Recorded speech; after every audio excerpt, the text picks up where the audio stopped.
कच्चा चिट्ठा में आज बात उस खबर से शुरू करेंगे जिसने पुतिन को गाजा में जंग के लिए आखिरकार मजबूर कर दिया। अगर अगले 24 घंटे में इजरायली सेना ने गाजा पट्टी पर भीषण हमला किया तो फिर रूस बहुत बड़ी जंग शुरू कर सकता है, इसमें कोई शक नहीं। पश्चिम एशिया की मीडिया के मुताबिक व्लादिमीर पुतिन ने नेतन्याहू को दो टूक कह दिया कि अब रूस गाजा और सीरिया पर और हमले किसी भी कीमत पर बर्दाश्त नहीं करेगा।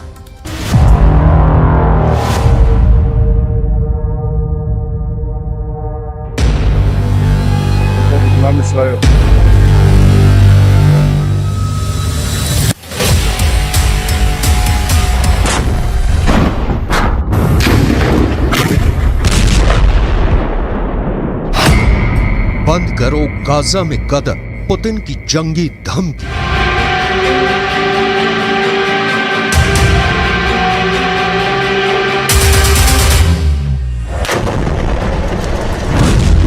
गाजा युद्ध में लगभग 15,000 मौतें होने के बाद इजराइल के प्रधानमंत्री नेतन्याहू भयानक खून खराबा करने पर उतारू हैं। हालात ये हो गए हैं कि पिछले 12 घंटे के अंदर इजरायली सेना ने उत्तरी गाजा में कई जगहों पर सीज फायर को तोड़ते हुए हमास के ठिकानों पर मिसाइलों और ड्रोन से सीधा हमला किया है। लेकिन इस बीच एक खबर रूस से निकल कर आई है जिसने पूरी दुनिया को सन्न करके रख दिया है। 71 साल के रूसी राष्ट्रपति व्लादिमीर पुतिन ने साफ चेतावनी दी है कि अगर गाजा में खूनी गदर नहीं रुका तो फिर गाजा से लेकर सीरिया तक इजरायली सेना पर भयंकर हमले शुरू हो जाएंगे। नेतन्याहू को चेतावनी देते हुए पुतिन ने जो कहा है उसने अमेरिका समेत तमाम पश्चिमी देशों को गहरे संकट में डाल दिया है। जरा देखिए पुतिन ने ऐसा क्या कह दिया है कि अब गाजा युद्ध इजरायली सेना के लिए गले की हड्डी बनता जा रहा है। गाजा से सीरिया तक रूस का बदला शुरू। रूसी राष्ट्रपति व्लादिमीर पुतिन ने प्रधानमंत्री बेन्यामिन नेतन्याहू को सीधी चेतावनी देते हुए कहा है कि अगर गाजा युद्ध नहीं रोका तो फिर सीरिया भी इजराइल पर सीधे और बड़े हमले शुरू कर देगा। पुतिन ने हमास और इजराइल के बीच संघर्ष विराम पर बोलते हुए साफ कहा है कि इजराइल जिस तरह से सीज फायर की आड़ में गाजा से लेकर सीरिया तक हमले कर रहा है उसकी वजह से अब फिलिस्तीन इजरायली संघर्ष तीव्र वृद्धि की ओर बढ़ चुका है।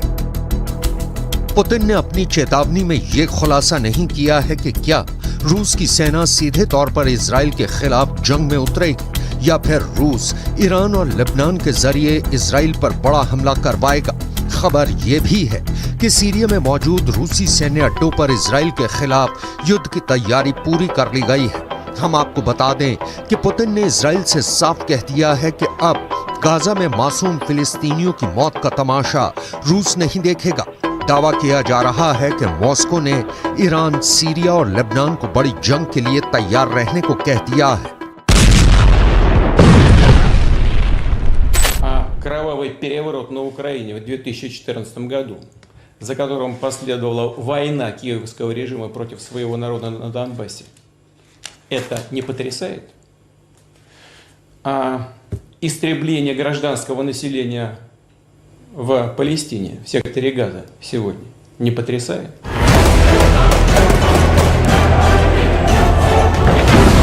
अब आप ये भी जान लीजिए कि जब से हमास और इजराइल के बीच सीज फायर हुआ है तब से उत्तरी गाजा, दक्षिणी गाजा और वेस्ट बैंक में ऐसा क्या हुआ है कि फिलिस्तीनियों और हमास के लड़ाकों को बचाने के लिए पुतिन को सीधे जंग के मैदान में उतरना पड़ा है।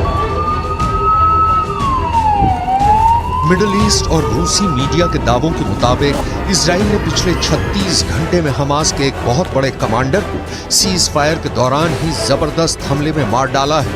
अब सवाल उठता है कि जब सीज फायर है तो फिर इजराइल डंके की चोट पर हमास के टॉप कमांडर या कहें लीडरशिप से जुड़े नेताओं को क्यों मार रहा है। डिफेंस एक्सपर्ट्स के मुताबिक इजरायली सेना की खुफिया एजेंसी मोसाद और शिन बेत के पास हमास के सभी टॉप कमांडर्स की पूरी लिस्ट है जो हमास के हमलों को कंट्रोल करते हैं। यही वजह है कि जैसे ही सीज फायर हुआ, हमास के टॉप कमांडर आगे के हमलों को लेकर मूवमेंट करने लगे, जिसकी भनक मोसाद और शिन बेत को लग गई। और फिर इजराइल के आईडीएफ ने खुफिया सूचना के आधार पर इन्हें मार डाला। यही नुकसान हमास पर बेहद भारी पड़ रहा है, जिसके खिलाफ अब पुतिन ने इजराइल को धमकी दी है कि अगर सीज फायर के दौरान गाजा या फिर सीरिया पर हमले तेज किए तो फिर ये युद्ध पूरी तरह से बेकाबू हो जाएगा और रूस चुप रहकर तमाशा बिल्कुल भी नहीं देखेगा। अब आप ये भी जान लीजिए कि सीज फायर के दौरान हमास का कौन सा बड़ा टॉप कमांडर मारा गया है।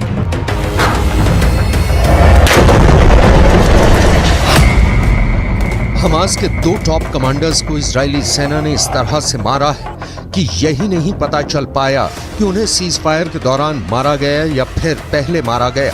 हमास ने खुद 26 नवंबर को पुष्टि की है कि हमास के उत्तरी ब्रिगेड के 2 कमांडर मारे गए हैं। हमास के मुताबिक आईडीएफ ने उत्तरी ब्रिगेड के कमांडर अहमद अल घंडौर को हवाई हमले में मार डाला है। इससे पहले आईडीएफ ने हमास के कमांडर अहमद अल घंडौर को मारने की 3 बार कोशिश की थी।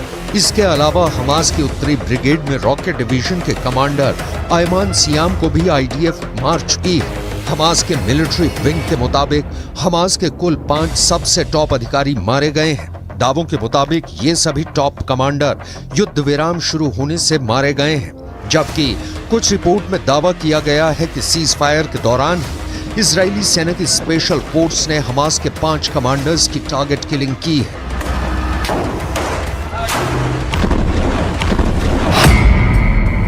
सीज फायर तोड़ा तो तोड़ देंगे इजराइल। हमास के 70 से ज्यादा कमांडर्स मारे जा चुके हैं, जिनमें से 15 बेहद माहिर और दिग्गज कमांडर्स थे। लेकिन जिस तरह से सीज फायर की आड़ में इजरायली सेना ने गाजा में गदर मचाया है, उसे लेकर पुतिन बेहद एक्टिव है। ईरान के राष्ट्रपति रईसी से पुतिन की नजदीकियों ने इजराइल के खिलाफ नई मुसीबत खड़ी कर दी है, तो वहीं सीरिया के प्रमुख असद से पुतिन की पुरानी और गहरी दोस्ती ने इजराइल को गाजा से लेकर सीरिया तक मुसीबत में डाल दिया है। सीरियाई राज्य समाचार एजेंसी के दावों के मुताबिक पिछले 18 घंटे में दक्षिण पश्चिम सीरिया में इजरायली हवाई हमलों में सीरिया के सैन्य ठिकानों को भारी नुकसान हुआ है। दावों के मुताबिक सीरिया में हुई इजरायली हमले में उसके 8 सैनिक मारे गए हैं, जबकि 7 घायल हुए हैं। सीरिया में इजराइल का हवाई हमला सीरिया के दक्षिण पश्चिमी शहर दारा के पास सैन्य ठिकानों पर हुआ है, जिसे लेकर पुतिन बुरी तरह से बौखला गए हैं। इसलिए उन्होंने इजराइल को सीधी धमकी दी है कि अगर गाजा और सीरिया में इजरायली हमले इसी तरह से दोबारा हुए तो जंग बहुत भयानक हो जाएगी। אני מבקר פה עכשיו ביחידה של אמ"ן, היא עושה עבודת קודש, חושפת הרבה מאוד, ומה שאנחנו רואים זה דבר מדהים.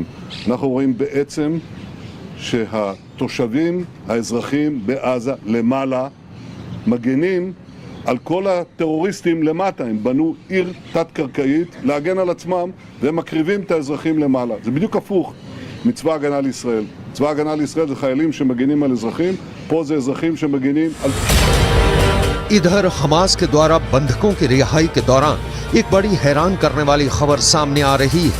रूस को अपना सबसे वफादार दोस्त मानने वाले हमास ने रूसी बंधकों को लेकर ऐसा ऐलान कर दिया है जिसने पुतिन के कद को दुनिया भर में काफी ऊंचा कर दिया है। हमास के वरिष्ठ अधिकारी ने दावे के साथ ऐलान किया है कि हम रूस और राष्ट्रपति पुतिन का बहुत सम्मान करते हैं, इसलिए गाजा में बंधक रूसी नागरिकों को हमास बिना शर्त रिहा करने जा रहा है। हमास के टॉप लीडर ने पुतिन को सम्मान देते हुए बयान दिया है कि रूसी बंधकों को रिहा करके हमास पुतिन को सच्चे दोस्त होने का सम्मान दे रहा है।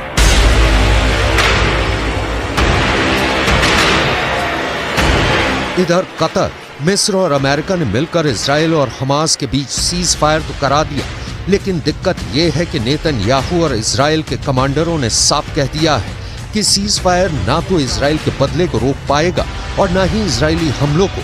हम हमास का पूरी दुनिया से खात्मा कर देंगे। इधर कुछ मिडिल ईस्ट की मीडिया ने दावा करना शुरू कर दिया है कि गाजा पट्टी में 20,000 से ज्यादा लोग मारे गए हैं, जिनकी संख्या 1967 में इजराइल अरब युद्ध में मारे गए लोगों से कहीं ज्यादा है। दावा तो यहां तक किया गया है कि 1,20,000 से ज्यादा इमारतें गाजा में तबाह हो चुकी हैं। अब ऐसे हालात में दावे किए जा रहे हैं कि रूस गाजा से लेकर सीरिया तक इजरायली हमलों को काउंटर करने का मन बना चुका है, क्योंकि यूक्रेन के युद्ध में पुतिन ने अकेले दम पर नेटो और अमेरिका को थका डाला है और यूक्रेन पुतिन से जंग लगभग हार चुका है। अब ऐसे हालात में पुतिन का हौसला 7वें आसमान पर है, इसलिए वो गाजा से लेकर सीरिया तक इजरायली सेना को मटिया मेट करने की तैयारी में जुट चुके हैं।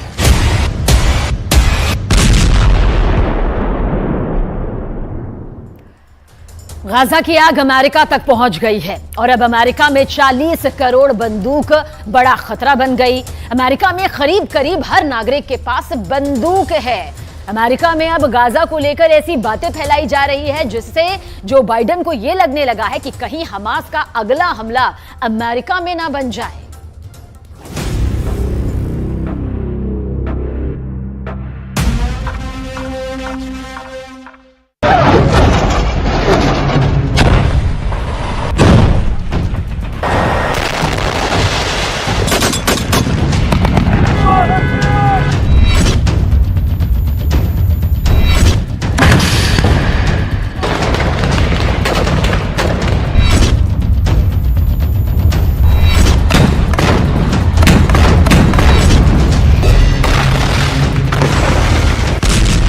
गाजा पट्टी के अंदर अब तक 4 करोड़ किलोग्राम बम बरसाए जा चुके हैं।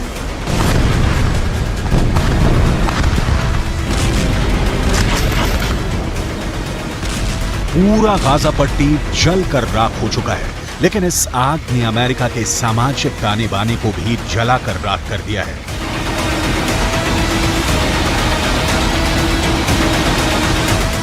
सात अक्टूबर के बाद, यानी जब हमास ने इजरायल पर आतंकवादी हमला किया, उसके बाद से लगातार अमेरिका के अंदर ऐसी खूनी वारदातें हो रही हैं जिसमें शिकार कभी यहूदी हो रही हैं तो कभी फिलिस्तीन। अमेरिका की आबादी 32 करोड़ 64 लाख है, लेकिन अमेरिका के अंदर आम लोगों के पास 40 करोड़ बंदूकें हैं। यानी अमेरिका में तकरीबन हर नागरिक के पास कम से कम एक बंदूक अवश्य है। और ऐसी स्थिति में अगर अमेरिका के अंदर सामाजिक सद्भाव बिगड़ रहा है तो जो बाइडेन के लिए ये बहुत मुश्किल की घड़ी है। ताजा खबर अमेरिका के वर्लिंगटन से है, जहां पर एक अमेरिकी नागरिक ने 3 फिलिस्तीनियों को गोली मार दी है। इस घटना ने एक बार फिर अमेरिका में फिलिस्तीन बनाम गैर फिलिस्तीन तनाव को भड़का दिया है। वर्लिंगटन में एक अमेरिकी नागरिक ने हिशाम औरतानी, तहसीन अहमद और किन्नान अब्दुल हमीद पर वर्मोंट विश्वविद्यालय के पास हमला किया है।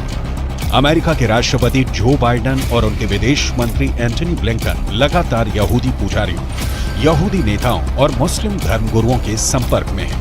वो लगातार शांति स्थापित करने की कोशिश कर रहे हैं और बयान भी जारी कर चुके हैं, लेकिन इसका कोई असर देखने को नहीं मिल रहा है।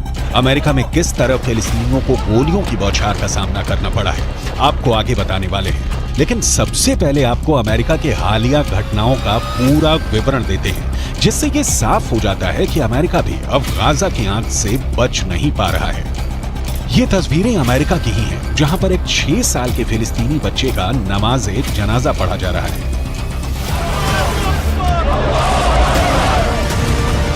ये 6 साल का बच्चा एक अमेरिका के नागरिक के यहाँ किराए पर अपनी मां के साथ रह रहा था, लेकिन इस बच्चे को 71 साल के एक बुजुर्ग ने चाकू से 26 वार करके मार डाला। इस बच्चे के परिवारजनों ने रोते हुए अमेरिका की सरकार से प्रार्थना की है कि जो युद्ध गाजा के अंदर चल रहा है उसको अमेरिका में शिफ्ट ना किया जाए।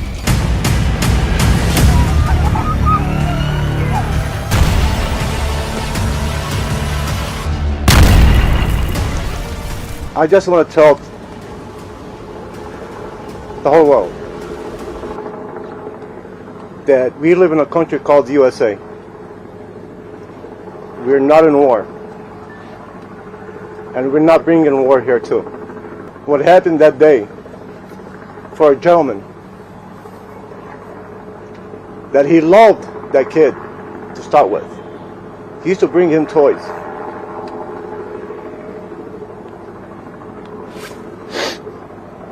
Now I want to ask anybody here, a 71-year-old man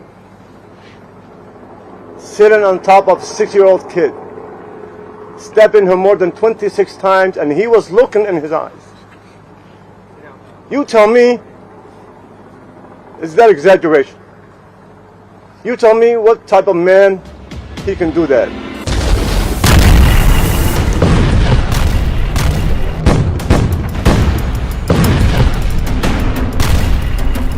इस तरह के वाद विवाद का बहुत बुरा असर इस वक्त अमेरिका के ऊपर पड़ रहा है।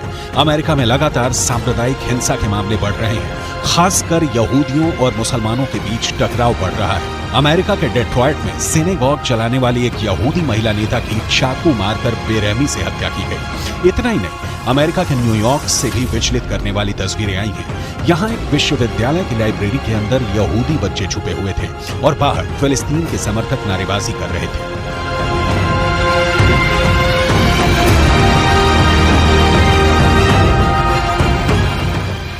अमेरिका के वॉशिंगटन में फिलिस्तीन समर्थक प्रदर्शन के दौरान एक महिला को ऐसा पोस्टर लिए दिखाया गया जिसमें यहूदियों को पूरी तरह से समाप्त करने जैसा संदेश दिया गया था। अमेरिका के अंदर लगातार हो रहा कत्लेआम और एक दूसरे के खून के प्यासे नजर आ रहे लोग ये बताने के लिए काफी हैं कि अमेरिका किस तरह तलवार की धार पर चल रहा है। बर्लिंगटन का केस अपने आप में बहुत चौंकाने वाला है। जिस वक्त इन तीनों फिलिस्तीनियों को गोली मारी गई, ये तीनों अरबी बोल रहे थे और इनमें से 2 ने फिलिस्तीनी काफिया पहना हुआ था। फिलिस्तीनी काफिया एक ऐसा कपड़ा होता है जो गले पर पहना जाता है और इसमें चिक होते हैं। फिलिस्तीन का आंदोलन करने वाले बड़े नेता यासिर अराफात अक्सर फिलिस्तीनी काफिया पहनते थे और ये फिलिस्तीनी काफिया एक तरह से यासिर अराफात की पहचान बन गया था।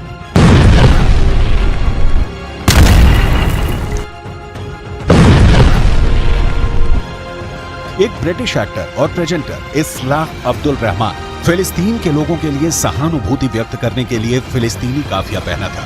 ठीक ऐसा ही काफिया 2 फिलिस्तीनियों ने भी पहना हुआ था जिन पर गोलियां चली हैं। इसका मतलब साफ है कि गोली मारने वाले शख्स अमेरिका के नागरिक जेसन जे ईटन ने ये जानते हुए इन्हें गोली मारी कि ये फिलिस्तीन लिस्ट एनी मूल के नागरिक हैं। We have a lot more to do, however. Even with this arrest, we are still working. There is more investigation to be done, and that includes trying to determine motive. We still do not know as much as we want to know. But I would urge the public and you in the media to avoid making conclusions based on statements from people who know even less than we currently do. We are working hard to find out this information, and we are nowhere near the end of this investigation. Jason J Eaton को गिरफ्तार कर लिया गया है और उन पर case चलाया जा रहा है। अमेरिका की पुलिस लगातार जेसन जो ईटन के बैकग्राउंड को तलाश रही है। करीब 50 साल का जेसन एक किसान है और मुख्य तौर पर उसका पेशा खेती-बाड़ी है, लेकिन वो सोशल मीडिया पर भी एक्टिव है और वो फिलिस्तीन का समर्थन करने वाले अमेरिका के नेताओं के खिलाफ कई टिप्पणियां कर चुका है। अहम बात यह भी है कि जहां पर जेसन ने 3 फिलिस्तीनियों को गोली मारी है, वो जगह उसके अपार्टमेंट के पास ही है। जहां ये तीनों फिलिस्तीनी पढ़ते हैं, वो जगह भी अपार्टमेंट के पास है। क्या ये इलाका फिलिस्तीनियों के प्रदर्शन से प्रभावित रहा है, इसकी भी जांच की जा रही है। हमास के कमांडर याह्या सिनवार ने इजरायल को फिर से डरा दिया है। सिनवार ने इजरायल की भाषा में ऐसी बात कह दी कि बेन्यामिन नेतन्याहू बहुत टेंशन में है। दरअसल बंधकों की रिहाई के बाद अब कहा जा रहा है कि हमास ने इजरायल के सिर्फ 60 बंधक ही नहीं छोड़े, बल्कि इजरायल को 60 बार हरा भी दिया है।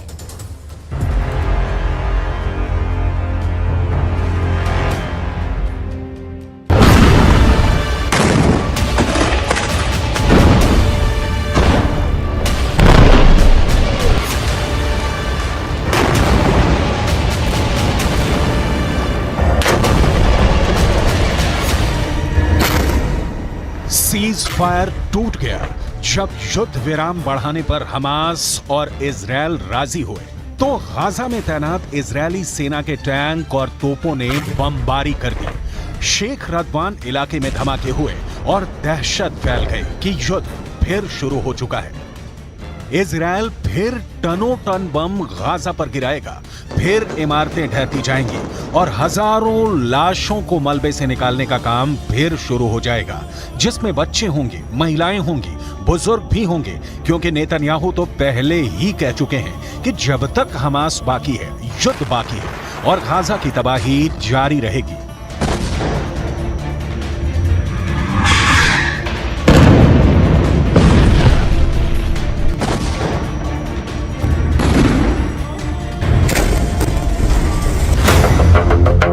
यानी सीज फायर की उम्र ज्यादा नहीं है और अब शेख रदवान में हुए हमलों ने बता दिया कि सीज फायर टूट गया है। युद्ध फिर शुरू होगा और हमास इस बार बिल्कुल नहीं बचेगा।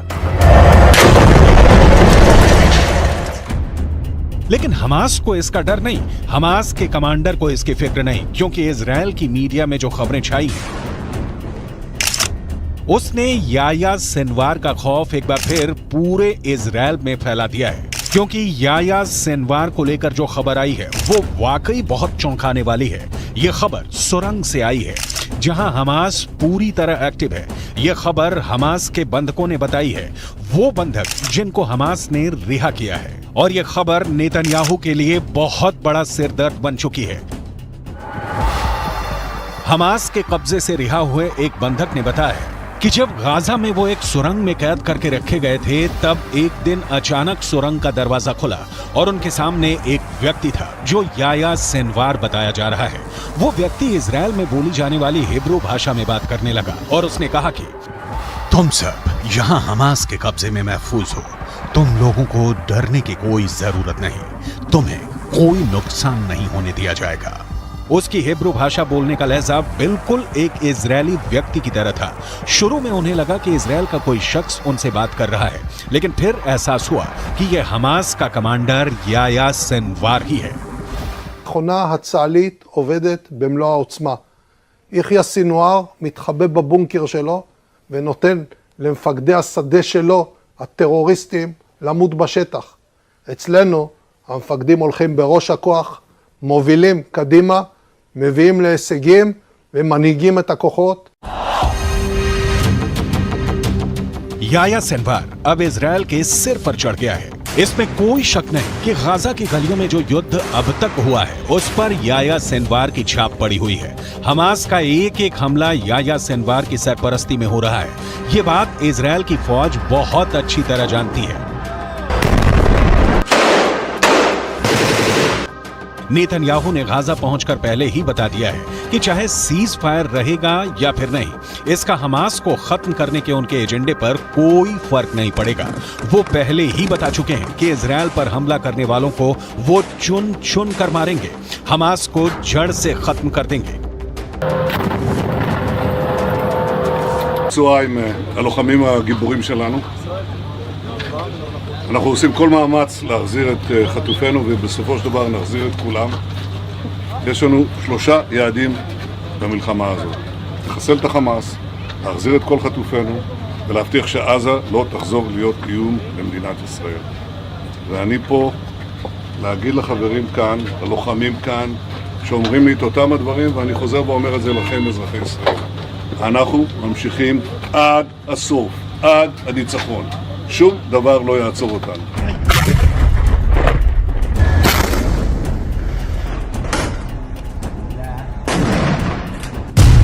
यानी हमास का पक्का इलाज होगा, हमास को पूरी तरह खत्म कर दिया जाएगा। इसकी 100% वाली गारंटी नेतन्याहू बार बार दे रहे हैं। गाजा में सीज फायर करके इजराइल को वक्त मिला, उसकी सेना को वक्त मिला, हमास को भी वक्त मिला। दोनों तरफ अपनी ताकत को फिर से जुटाने का काम हुआ होगा ताकि युद्ध के अगले चरण को और खतरनाक बनाया जाए। लेकिन इन सबके बीच सबसे बड़ा चैलेंज याया सिनवार बन चुका है। याया सिनवार जब तक जिंदा है, नेतन्याहू जीत का दावा नहीं कर सकते। नेतन्याहू को जब से पता चला है कि याया सिनवार सुरंगों में घूम रहा है और बंधकों से मुलाकात करके उनसे सीधे बात कर रहा है, तब से नेतन्याहू की बेचैनी बढ़ गई है। इसका मतलब साफ है कि याया सिनवार जिंदा है। याया सिनवार युद्ध को कंट्रोल कर रहा है। याया सिनवार बता रहा है कि इजराइल का एक एक बंधक उसके रहमो करम पर जिंदा है। यही बात इजराइल को बहुत परेशान कर रही है।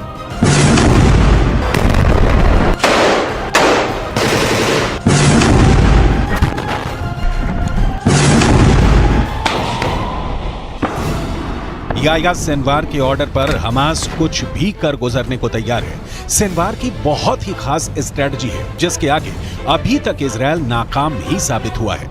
7 अक्टूबर को हुए हमले के बाद हमास के खिलाफ जंग में इजरायल के 2 मकसद थे। पहला, हमास के पास से करीब 250 बंधकों को आजाद कराना, जिसके लिए इजरायल को सीज फायर करना पड़ा, यानी उसका युद्ध और बमबारी काम नहीं आए, वो फेल हो गया। दूसरा मकसद, इजरायल हमास को जड़ से खत्म करना चाहता है, लेकिन अभी तक इसमें भी इजरायल फेल ही साबित हुआ है। יש היום הסכמה לאומית בכל מדינת ישראל שאנחנו חייבים להילחם ולנצח בגלל מה שקרה, בשביל העתיד שלנו וגם בשביל העתיד של העולם החופשי. חמאס ואייסיס זה אותו דבר, ויחיא סנואר זה אוסמה בן לאדן החדש. इसमें कोई शक नहीं कि याह्या सिनवार ही 7 अक्टूबर को हुए हमास के हमले का मास्टरमाइंड है। उसी ने साजिश रची, उसी ने टारगेट चुना और अब वही गाजा से सब कुछ कंट्रोल कर रहा है। गाजा की गलियों में जो युद्ध हुआ है या हो रहा है, उसने इजरायल को भी बड़े झटके दिए हैं, लेकिन नेतन्याहू अपने फैसले पर कायम है। ישבתי עם סגן הרמטכ"ל, עם המפקדים, ועל הקיר היה כתוב עם ישראל חי. אז עם ישראל חי, ועם ישראל גם מנצח. בזכותכם, בזכותכם. תודה לכם. बंधकों को छुड़ाने वाले सीज फायर के बाद वो हमास पर 10 गुना तेज हमला करेगा। फिर हमास के पास न बचने का रास्ता होगा न भागने का। गाजा की गलियों में युद्ध के दौरान हमास ने भी बड़े बड़े दावे किए हैं। हमास का दावा है कि उसने इजरायल के 180 टैंक और बख्तरबंद गाड़ियों को हमले में फोड़ दिया है। गाजा से लगातार ऐसी तस्वीरें आई हैं जिसमें इजरायली टैंक पर घात लगाकर हमले किए गए। इजरायल ने खुद माना है कि अब तक ग्राउंड ऑपरेशन में उसके 70 से ज्यादा सैनिक मारे जा चुके हैं, 250 से ज्यादा सैनिक जख्मी हुए हैं। लिहाजा हमास के खिलाफ जो ताकत इजरायल को माना जाता है, उसके मुताबिक नतीजे तो इजरायल को भी नहीं मिले हैं। हालांकि नेतन्याहू के सामने अपनी छवि को बनाए रखना बड़ा चैलेंज बन चुका है और गाजा पहुंचकर उनकी पहली कोशिश इसी तरफ नजर आती है। सीज फायर हमेशा के लिए नहीं हुआ है और आगे की लड़ाई जैसी भी होगी, उसे लेकर इजरायल के ऊपर बंधकों वाला प्रेशर पहले के मुकाबले काफी कम होगा, क्योंकि बहुत से बंधक, खासकर बच्चों और महिलाओं को हमास आजाद कर चुका है। इसलिए इजरायल का पूरा फोकस अब हमास को खत्म करने पर है।